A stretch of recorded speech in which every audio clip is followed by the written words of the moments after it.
Lucas capítulo 8, nós vamos ler a partir do verso 40.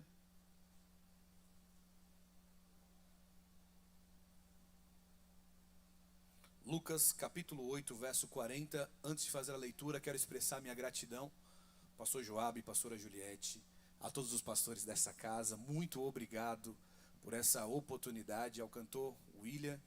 Que Deus também continue preservando a sua essência. Onde você for, você leve essa atmosfera no nome de Jesus. E eu tenho uma expectativa de que Deus vai fazer algo extraordinário, continuará fazendo algo extraordinário no nosso meio. Amém? Eu quero fazer a leitura, Lucas capítulo 8, verso 40. Antes de fazer a leitura, eu não sei se o pessoal aí da mídia, se o microfone aqui está ligado. Vocês querem verificar esse microfonezinho aqui? Porque lá na minha cidade fica verde, aqui tá preto. Às vezes é outra marca, né? Preto tá funcionando? Cadê os escribas? Aí, não. Lá eu não chamo de midianita, lá eu chamo de escriba. Peraí. É porque midianita é inimigo. Escriba é aqueles que escreviam para deixar registrado para uma outra geração. E é o que vocês fazem. Deixa marcado aí, vê. Lucas capítulo 8, nós vamos ler a parte... Foi? Aí, inimigo querendo humilhar a gente, não vai conseguir. Vou deixar no microfone mais fácil. Aí, ó. Certo? Lucas capítulo 8, verso 40. Quem achou, diga eu vou para o céu. Quem não achou, diga eu vou também. Isso, vamos todo mundo, por favor, fica ninguém para trás não. Quando Jesus voltou, uma multidão o recebeu com alegria, pois todos o estavam esperando. Então um homem chamado Jairo, como é o nome dele? Dirigente da sinagoga, veio e prostrou-se aos pés de Jesus, implorando-lhe que fosse à sua casa, porque a sua única filha, de cerca de 12 anos, estava à morte. Vamos todos juntos ler o verso 42, para ficar marcado no nosso coração. É a ênfase da pregação de hoje. Eu conto até 3 e nós lemos 1, 2, 3. Porque sua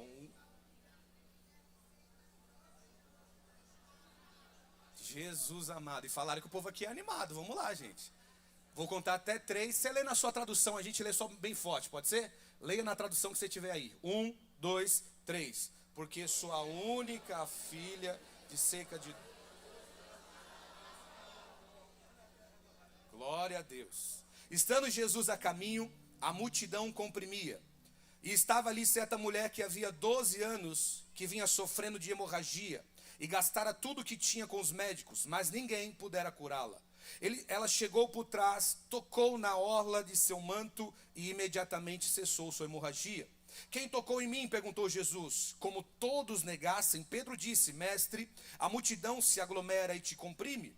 Mas Jesus disse: alguém tocou em mim, eu sei que de mim saiu poder. Então a mulher, vendo que não conseguiria passar despercebida, veio tremendo e prostrou-se aos seus pés. Na presença de todo o povo, contou porque tinha tocado nele, e como fora instantaneamente curada. Então ele disse: filha, sua fé a curou, vá em paz. Enquanto Jesus ainda estava falando, chegou alguém da casa de Jairo, o dirigente da sinagoga, e disse: sua filha morreu, não incomode mais o mestre. Ouvindo isso, Jesus disse a Jairo: não tenha medo, tão somente creia, e ela será curada. Quando chegou à casa de Jairo, não deixou ninguém entrar com ele, exceto Pedro, João, Tiago, o pai e a mãe da criança. Enquanto isso, todo o povo estava se lamentando e chorando por ela. Não chorem, disse Jesus, ela não está morta, mas dorme. Todos começaram a rir dele, pois sabiam que ela estava morta. Mas ele a tomou pela mão e disse: menina, levante-se. O espírito dela voltou e ela se levantou imediatamente. Então Jesus lhe ordenou que lhe dessem de comer. Os pais dela ficaram maravilhados, mas ele lhes ordenou que não contasse a ninguém o que tinha acontecido. E você diz amém. Vamos orar, feche seus olhos. Pai, a tua palavra foi lida e eu declaro que todos vão entender. Ó Pai, eu peço a ti que esta palavra tenha 3 características: que ela venha a ser prática, didática e profética. Prática porque o que muda a nossa história não é a palavra que ouvimos, mas é a palavra que praticamos, como um homem sensato que constrói a casa sobre a rocha. Didática para nos ensinar, porque somos filhos maduros, para se assentar nesse domingo à noite nesta casa, para ouvir não aquilo que queremos, mas o que precisamos. E a tua palavra diz que o Senhor só corrige a quem o Senhor ama. Então corrige, ó Pai, faça aquilo que lhe apraz, nos ensina com esta palavra. Mas acima de tudo também que ela venha a ser profética, para que esta igreja possa crer que não é o João falando, mas é o teu Santo Espírito usando um vaso de barro. Que eu venha diminuir, que a tua glória venha crescer, que só a tua palavra venha ter toda a evidência agora, porque esta palavra tem capacidade de levantar quem está caído, direcionar quem está perdido, renovar quem está cansado, curar quem está enfermo, ressuscitar quem está morto. Esta palavra é viva e eficaz, mais penetrante que uma espada de dois gumes. É ela que vai trazer nessa noite discernimento para esta igreja, para que possamos sair daqui sabendo claramente o que é alma e o que é espírito falando. Por isso nos ensina, fale conosco, e que o Senhor possa ser glorificado através desta palavra. É o que eu peço ao Pai, através do Espírito Santo, no nome de Jesus. E a igreja diz: vamos aplaudir a Jesus pela palavra dele, o mais forte que você puder. Aleluia. Jesus realiza 35 milagres que foram catalogados. É importante enfatizar isso, que não foram todos os milagres que Jesus fez foram registrados. O evangelista João vai dizer isso. Mas que foram registrados, catalogados, foram 35. Dos 35 milagres que Jesus realizou, 3 foram neste âmbito de ressurreição. Ou seja, em 3 anos de ministério, Jesus ressuscitou 3 pessoas. Quantas pessoas? Quais são elas? A filha de Jairo, o filho da viúva e Lázaro. A filha de Jairo tinha acabado de morrer, como lemos no texto. O filho da viúva de Naim já estava morto há algum tempo, porque Jesus vai encontrá-lo no caminho do cemitério. Ela estava saindo, na porta de Naim eles se encontram. Já Lázaro, você conhece a história, estava morto há 4 dias, ao ponto de colocar uma pedra no sepulcro. E quando Jesus mandou retirar, Marta vai contestar dizendo: não faça isso, porque já cheira mal. É importante entender isso. Qual é a diferença da filha de Jairo para o filho da viúva de Naim, para Lázaro? Os 3 estavam mortos. A única diferença é o tempo. É o quê? Tempo. O tempo em que eles estavam mortos.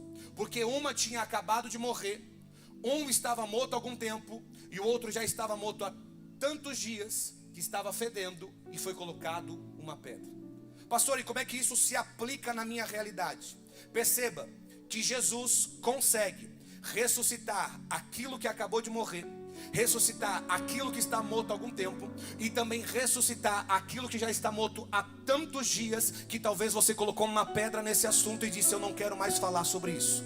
Então eu vim aqui para liberar a primeira palavra profética. O Deus desta casa, o Deus que está aqui nessa noite, veio me dizer e veio dizer a você: não importa a quantidade de dias que você esteja desacreditado desta situação, se acabou de morrer, ele entra na casa para ressuscitar. Mas se já está morto há tanto dia que você colocou uma pedra nesse assunto, hoje ele manda retirar a pedra, grita o teu nome e manda dizer que precisa voltar à vida e à existência aquilo que era impossível, no nome de Jesus.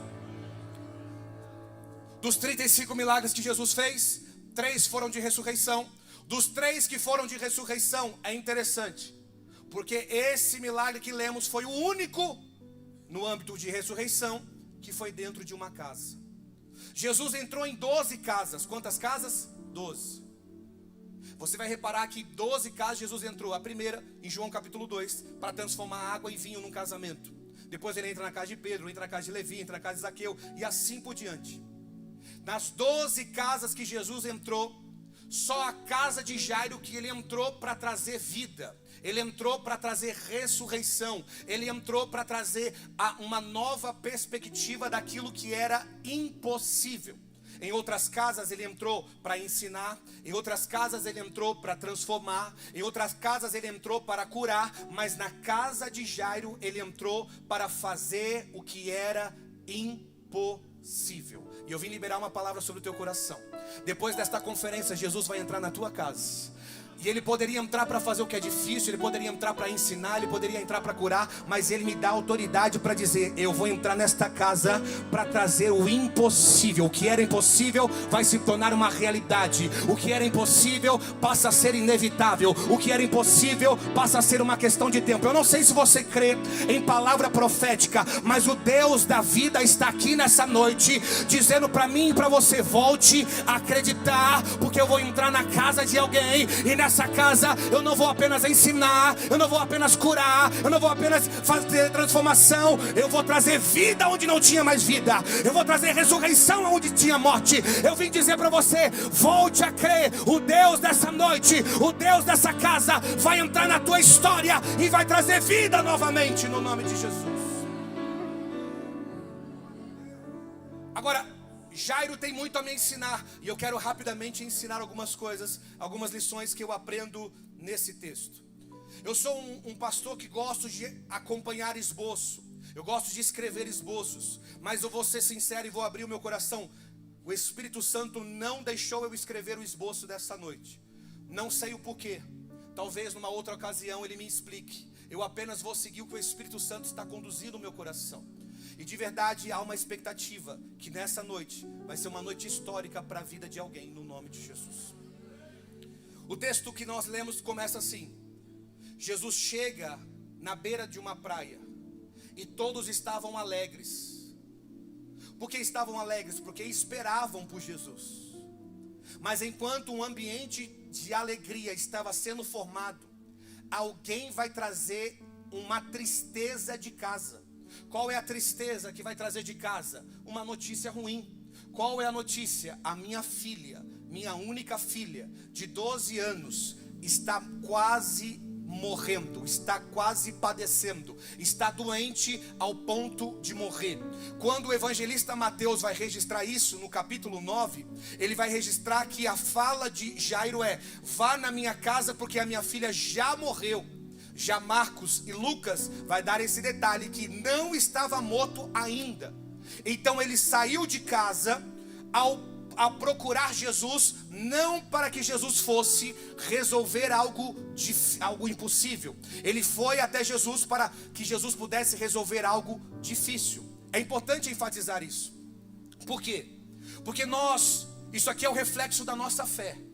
Isso aqui é o resumo da nossa fé. Quantos de nós saímos de casa, viemos para a igreja com a expectativa, com um clamor nos lábios, com uma oração já dentro do peito para pedir para Deus fazer algo, porque é algo difícil? Por exemplo, curar é algo difícil, mas eu duvido que se a menina estivesse morta, Jairo teria a mesma fé de sair e procurar Jesus para ressuscitar. Então é interessante que a menina morre nesse percurso dele sair de casa, ela morre, e quando Jesus entra, agora ele não entra para fazer o que é difícil, ele entra para fazer o que é impossível. É importante você entender isso. Tem coisas na sua vida que estão piorando e não é Deus te punindo, é Deus fazendo com que você tenha uma experiência nova. Por quê? Porque o Deus que você serve pode fazer coisas difíceis, mas eu creio também que Ele pode fazer o impossível. Eu vim dizer para você, se você está na categoria do difícil, continue pedindo, continue clamando, continue crendo. Mas se você acessou a categoria do impossível, não duvide do seu Deus. Por quê, pastor? Porque em Lucas capítulo 1, quando o anjo Gabriel vai falar com Maria para injetar fé no coração de Maria, ele não diz assim: porque para Deus nada é difícil. Ele diz assim: porque para Deus nada é impossível. Então eu vim liberar uma palavra sobre o teu coração. O Deus dessa noite é o Deus que faz o que é difícil, mas também pode operar o que é impossível. Se tem alguém para crer nessa palavra, levante uma das suas mãos aonde você estiver. Se eu fosse você, eu levantava as duas, porque eu senti o espírito de profecia encher esse altar para profetizar. Existe alguém aqui nessa casa que já parou de crer, que já parou de orar, que não acredita mais, porque já parou, não é mais difícil, é impossível. Mas Deus me traz aqui para dizer: o Deus que você serve é o Deus que realiza o difícil, mas também é o Deus que realiza o impossível. Aleluia, aleluia, aleluia. Alguém adore a Ele aí por alguns segundos.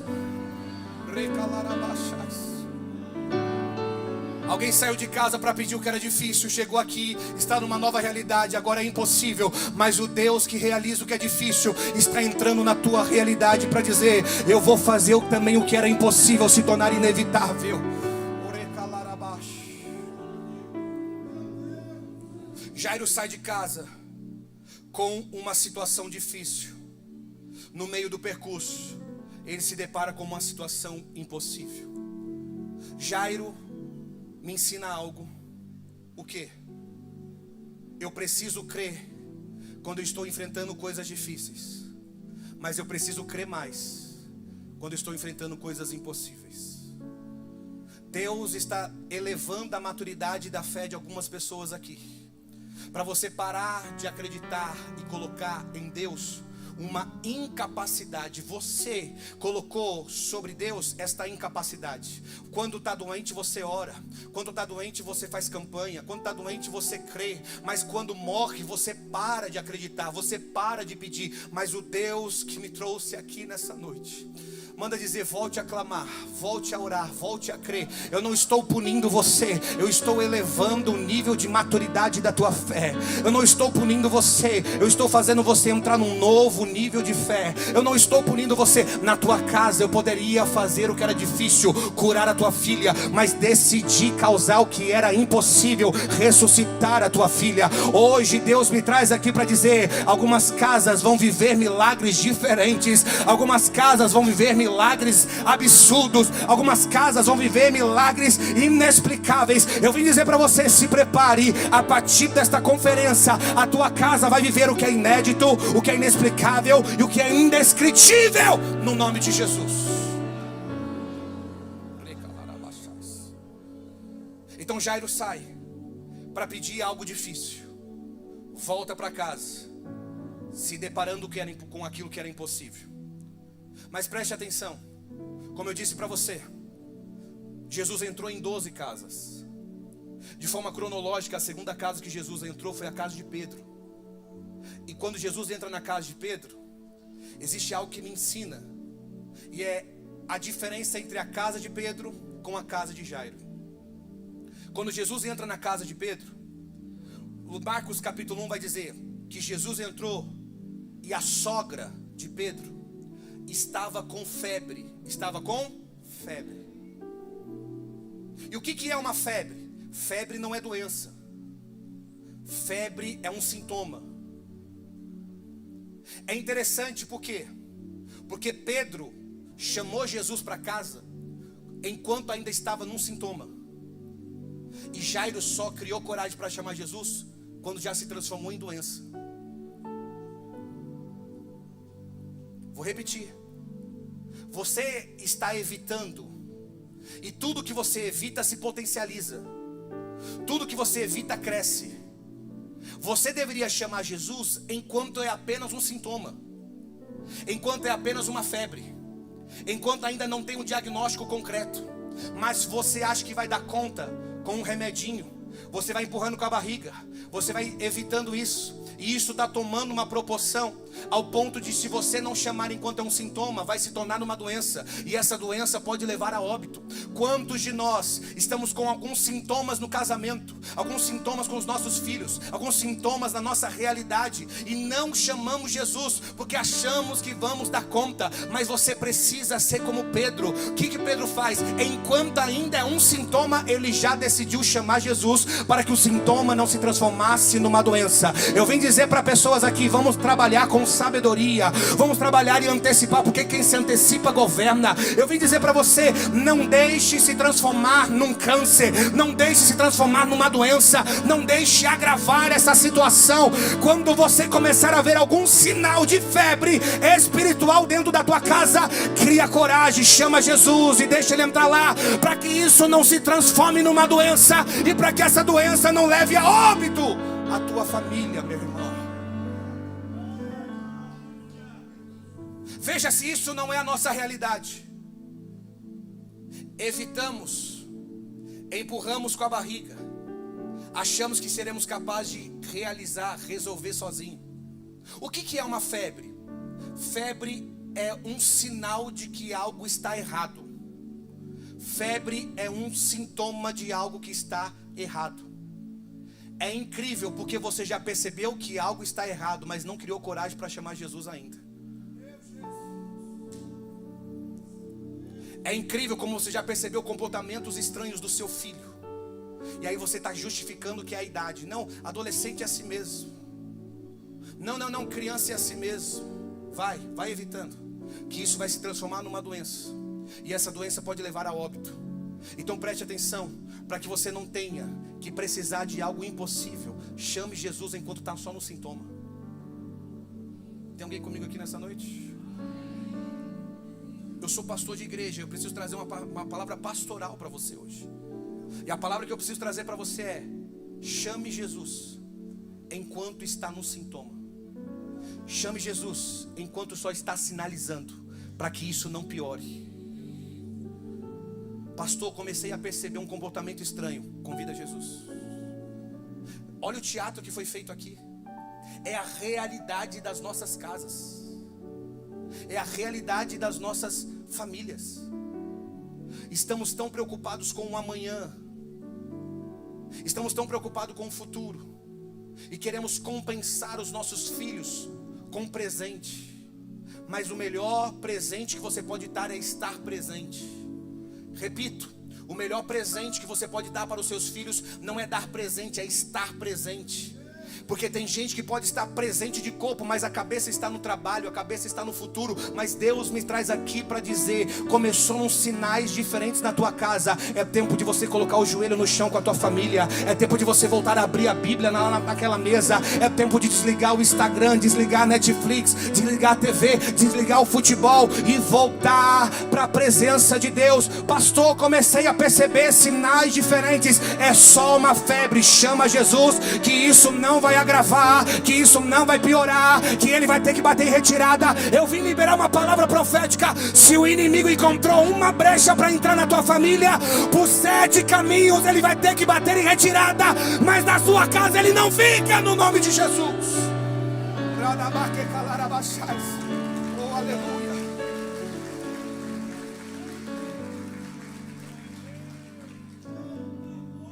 Então seja como Pedro. Chama enquanto está numa febre. Jairo esperou agravar. Jairo esperou piorar. Mas ainda bem que Jairo entendeu. Foi até Jesus. Pediu para Jesus. Quando Jesus decide ir, o texto diz que no caminho, uma mulher com um fluxo de sangue, com uma hemorragia, padecendo há 12 anos, decidiu entrar na rota do caminho, na rota do milagre de Jairo, e tocou na orla do manto de Jesus. No momento que ela toca, ela é curada. Perfeito. É importante você entender o que vai acontecer agora. Jesus não precisava, mas decidiu parar e perguntar: quem foi que me tocou? E começa a perguntar: quem foi? Quem foi? Ao ponto do Pedro ficar irritado e dizer: mestre, tem tanta gente te apertando, há uma multidão aglomerada, vamos embora. O Jairo está preparando algo lá na casa dele, vamos para a casa dele. E Jesus disse: não, alguém me tocou diferente, porque de mim saiu poder, de mim saiu virtude. Perceba, existia uma multidão, existia muita gente, mas apenas uma conseguiu tocar diferente, ao ponto de extrair poder de Cristo. Então é possível muita gente estar no mesmo ambiente e não sair daqui com nada, e alguém, pelo menos uma pessoa, tocar em Jesus diferente e sair com a resposta que tanto precisava. Eu não sei você, mas eu serei como esta mulher nessa noite. Eu não vim aqui para ser a maioria da multidão, eu vim aqui para tocar em Jesus de forma diferente. Quem veio mais comigo para tocar nele diferente? Quem veio mais aqui nessa noite para fazer algo diferente? E no meio de uma multidão, muita gente pode sair daqui da mesma forma, mas alguém vai sair diferente. Cadê você que vai sair daqui diferente? Ela toca, ela é curada, a hemorragia para. Jesus começa a perguntar, começa a questionar, ao ponto dela ficar constrangida. E o texto diz: e vendo que não poderia passar desapercebida, decidiu falar, dizendo: fui eu. Perfeito. Olha o que Cristo vai dizer: filha, a tua fé te curou, vai em paz. Ótimo. Enquanto isso está acontecendo, alguém da casa de Jairo está chegando.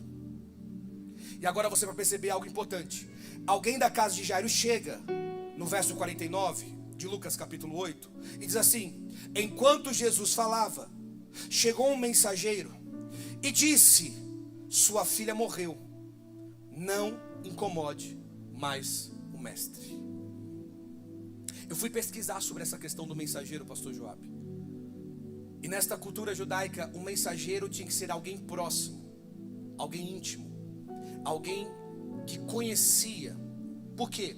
Porque carregava uma mensagem pesada. Não poderia ser qualquer um, porque você não me conhece. E se eu falar algo da tua casa, você não vai acreditar, porque você não me conhece. Agora, se o teu pastor que você conhece falar algo da tua casa, isso gera mais peso, isso gera mais credibilidade. Então perceba, quem veio, o texto não diz o nome, mas Jairo sabia quem era. E é alguém que Jairo conhece. Então perceba, alguém que Jairo conhece está dizendo as seguintes palavras: não incomode, sua filha morreu. Não incomode, sua filha morreu. Então preste atenção, aonde eu quero chegar. A voz que Jairo ouve agora não é uma voz desconhecida, é uma voz de intimidade. Alguém que tem intimidade com ele está dizendo: a sua filha morreu, não incomode mais o mestre. Pastor, e como é que isso se aplica? Se aplica da seguinte forma: quantas vozes que tem crédito nos teus ouvidos, que tem intimidade com você, em vez de encorajar, está acabando com a sua fé, dizendo: não adianta mais, não importune mais, não adianta mais, a sua filha já morreu, você se tornou um incômodo, não adiantou fazer campanha, não adiantou perder o jogo do Brasil, não adiantou estar na conferência da família, não adiantou nada. Mas é interessante, porque enquanto esta voz está chegando nos ouvidos de Jairo, não chegou apenas nos ouvidos de Jairo, chegou nos ouvidos também de outra pessoa. Está na sua Bíblia. Está na sua Bíblia. Verso de número 50. E ouvindo isso, eu vim dizer para você: as palavras que mais maltrataram você, não foi só você que ouviu, ele também ouviu. As palavras que mais sangraram a tua alma, não foi só você que ouviu, ele também ouviu. Ai, se tivesse alguém para entender o que ele está falando nessa noite. Eu sei que palavras de pessoas de casa dói. Eu sei que palavras de intimidade, pessoas que conhecem você, machuca. Mas eu vim dizer para você: não foi só você que ouviu, ele também ouviu e decidiu liberar uma nova palavra. Ele decidiu abrir a boca, ele decidiu te dar uma nova direção. Enquanto Jairo está ouvindo: ah, não importa, não incomode mais, a tua filha morreu. Jesus também ouviu e decidiu dizer: tão somente creia e ela será curada.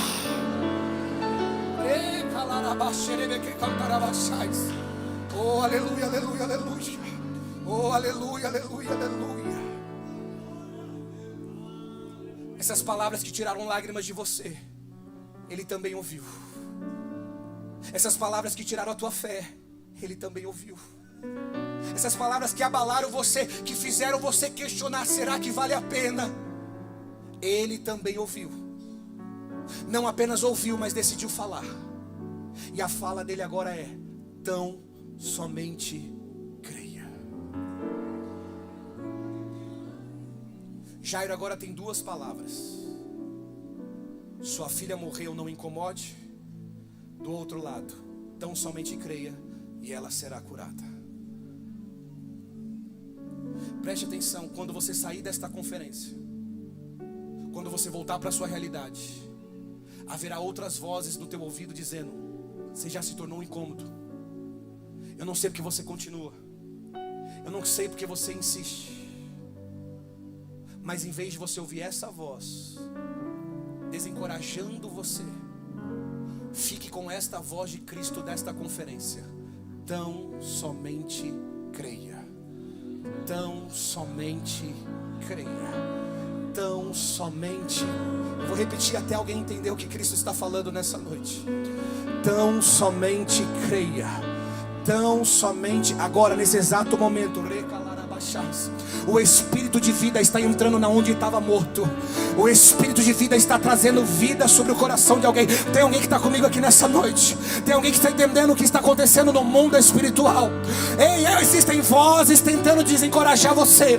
Existem vozes tentando acabar com a tua fé. Mas hoje o Cristo, Jesus Cristo, o Filho de Deus, está aqui nessa noite liberando uma palavra.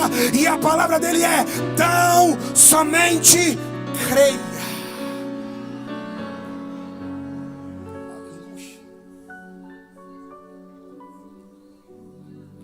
Tão somente creia, e ela será curada. Pelo visto, Jairo decidiu ficar com a palavra de Jesus e seguiu o caminho até em casa. Seguiu até em casa, mas não seguiu sozinho, continuou levando Jesus. Chegando em casa, havia muita gente chorando, mas só choravam enquanto estava morto. Porque quando Jesus também decidiu liberar mais uma palavra, dizendo: não chorem, ela não está morta, o texto diz: e começaram a rir. Perceba que tudo isso que está acontecendo na casa de Jairo é só para mostrar para Jairo o tipo de gente que está cercando ele. Vou repetir. Tem coisa que está acontecendo na tua realidade que não é Deus te punindo, é Deus abrindo os seus olhos para você ver que tipo de gente que está cercando você. Por isso não faz sentido o que Jesus vai fazer. O que? Não deixar ninguém entrar. Só Pedro, Tiago e João. Por que só deixa Pedro, Tiago e João? Simples. Ele está mudando o tipo de relacionamento que Jairo tem que ter. Jairo, em vez de você ter gente que só tem uma palavra negativa, em vez de você ter gente que só dá risada do teu milagre, comece a andar com gente que é discípulo. Pedro, Tiago e João. Ei, a sua vida às vezes não está prosperando. Não é porque você não é fiel, é porque você está cercado de gente ruim. Não é porque você não é fiel, é que você está cercado de gente que não tem fé, cercado de gente que não acredita em milagre. Aí você vem reclamar para o pastor dizendo: ah, pastor, minha vida não anda. Ah, pastor, minha vida não vai para frente. Lógico que não anda, não vai para frente. Você só anda com gente ruim. Mas hoje você vai sair dessa conferência com Pedro, Tiago e João cercando você, com discípulos cercando você, com gente que acredita, com gente que injeta fé dentro de você. Então perceba, o que está acontecendo aqui é para mostrar para Jairo o que? O tipo de gente que ele tem do lado. Esse tipo de gente que, primeiro, diz que o que ele está fazendo é incômodo e que não tem mais jeito. Segundo, depois que Cristo fala que vai ressuscitar, que não está morta, começa a dar risada. É interessante porque o texto diz assim: e Jesus não deixou ninguém entrar. Não deixou ninguém entrar. Não deixou ninguém entrar. Vamos repetir todos juntos essa frase? 1, 2, 3. Não deixou ninguém entrar. Só que Marcos, quando vai registrar isso, vai dizer assim: e Jesus colocou para fora todos que estavam dentro. Então Lucas diz que tem gente tentando entrar e Jesus não está deixando. Mas Marcos está dizendo: não, tem gente que já entrou, mas ele vai expulsar. Por quê, pastor? Porque a presença faz diferença. Repito, a presença faz diferença. A presença de gente errada faz você perder milagres, mas a presença de gente certa faz você viver milagres. A presença de gente incrédula faz você continuar com coisa morta dentro da tua casa, mas a presença de gente de Cristo, de fé, de gente que é da DEVEC, igual dessa igreja aqui, que acredita em milagre, a presença desse tipo de gente faz você viver o sobrenatural. Então olha para cá. Jesus não deixou ninguém entrar, Lucas registrando, Marcos dizendo, mas colocou todo mundo para fora. Então preste atenção no que eu vou dizer. Vai doer nos seus ouvidos, mas vai curar a tua alma. Tua mesa vai diminuir um pouquinho. Tua mesa vai diminuir. Algumas pessoas vão ter que sair. Pessoas que cercavam você, é incrível. Por quê? Porque enquanto está numa tragédia, está perto, chorando. Mas quando Cristo decide fazer algo, começa a dar risada. É por isso que eu entendo uma coisa: chorar com os que choram é fácil. Difícil é rir com quem está rindo. Por quê? Sorrir com quem está sorrindo. Porque chorar com a desgraça dos outros, tudo bem. Só que a inveja nasce aqui. Quando Deus começa a abençoar, quando Deus começa a prosperar, quando Deus começa a fazer. E a inveja é um sentimento dos iguais, não dos diferentes. Olha pra cá. Você não tem inveja de gente que é diferente de você. Você tem inveja de gente que é igual a você. Eu não tenho inveja de gente que atua em outro. Eu não tenho inveja do Neymar. Eu não ganho a vida jogando bola. Eu não tenho inveja, sei lá, de qualquer outro esporte, de qualquer outra pessoa aí que tenha destaque. Eu não tenho. Onde é que nasce a minha inveja? Dos iguais. Quando eu começo a ver o pastor lá da minha cidade crescendo, avançando, a igreja cheia, porque é isso que eu ganho a vida. Então preste atenção. Tem muita gente que consegue chorar com você, mas quando Deus começa a te abençoar, começa a ir embora. Não reclame. Não reclame. É melhor a sua mesa diminuir e ficar com os de verdade, discípulos de Cristo, do que você ser rodeado de uma gente que é falsa e não celebra o que Deus está fazendo na tua história.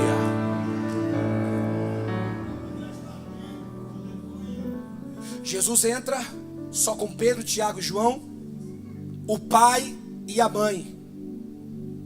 Toca na menina e diz: Talita cumi. Significa: menina, eu ordeno, levante-se. E imediatamente a menina levantou. Ótimo.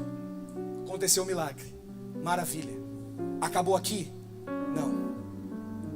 Porque foi esse versículo que me trouxe a mensagem dessa noite. Por favor, quem é pai e mãe, levanta a mão para me ver aqui. Quem é pai e mãe? Ótimo. Então obrigado, Espírito Santo. Faz todo sentido o que o Senhor falou comigo.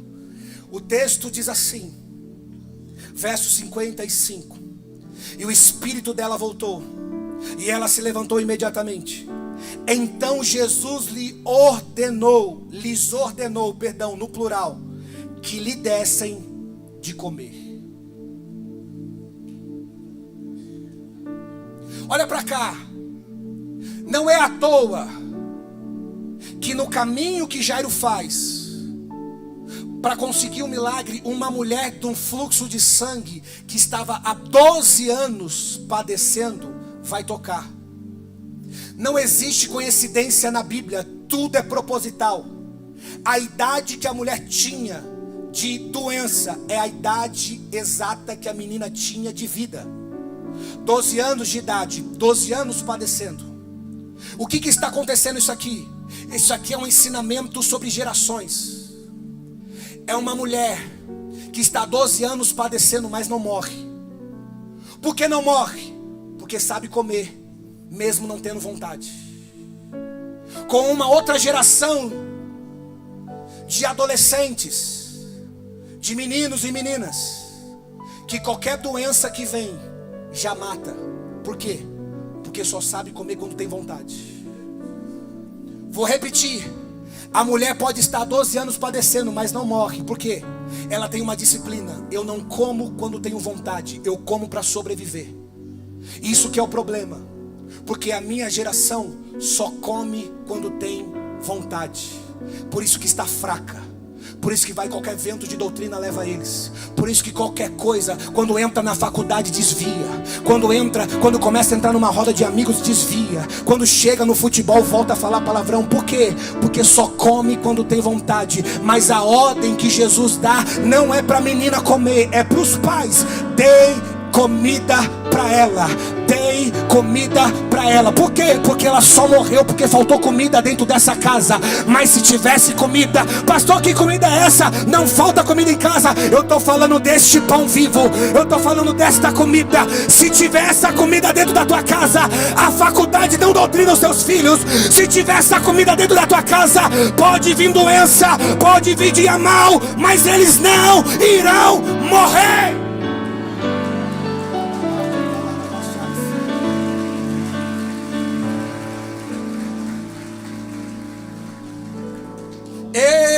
estou vivendo, meu irmão, eu tenho 30 anos de idade, eu sei do que eu estou falando. A minha geração, os 25, os 20 anos, os 15 anos, quer escolher o que quer comer.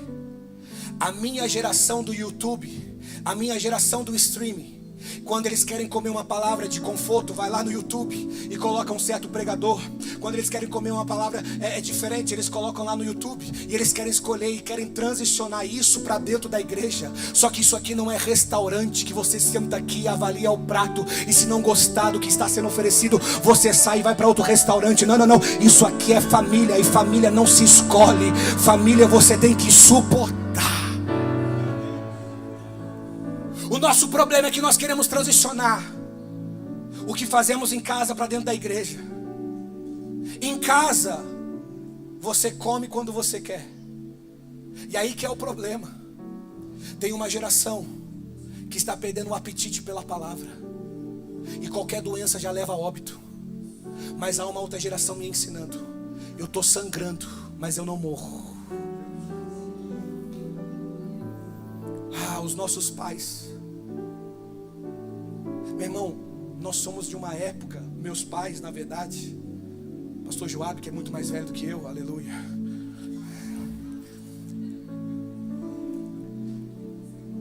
Pessoal que é um pouco mais velho aí, meu irmão, a gente não tinha esse privilégio de chamar pregadores de fora, conferencistas, era o pastor da igreja. E muitas vezes o pastor não era tão instruído da palavra. E ele dava o alimento, a gente glorificava e não morria. Estava sangrando, mas não morria. Porque a gente não comia quando tinha apetite. Comia para sobreviver. Agora tem uma geração vindo. Tem casa que está faltando comida. Eu não estou falando de comida física, eu estou falando de comida espiritual. Qual foi a última vez que você orou? Qual foi a última vez que o teu filho ficou constrangido de abrir a porta do quarto e viu você de joelhos? Qual foi a última vez que o teu filho ficou constrangido? Não, é fácil ele entrar no quarto e você está no Instagram. É fácil ele entrar no quarto e você está assistindo um jogo. É fácil ele entrar no quarto e você está fazendo qualquer coisa, mas menos lendo a Bíblia, menos de joelho. Mas eu quero declarar que a partir desta conferência, os nossos filhos vão ficar constrangidos, porque eles vão entrar nos nossos quartos, vão ver pais e mães de joelhos, vão ver Bíblias abertas, vão ver comida, palavra de Deus. Não vai faltar comida sagrada naquela casa. Tem alguém comigo aqui nessa noite? Tem alguém crendo? Eu vim declarar: a morte vai ter que bater em retirada. A morte não vai ficar nas nossas casas. Os nossos filhos não serão doutrinados por uma faculdade, não serão doutrinados por um governo. Os nossos filhos serão doutrinados pela palavra de Deus.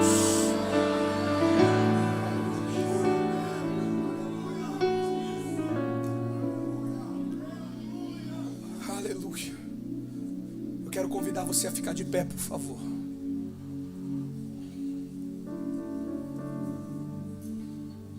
É uma conferência da família. E a ordem que Jesus deu é: dei de comer a ela. Não é deixa ela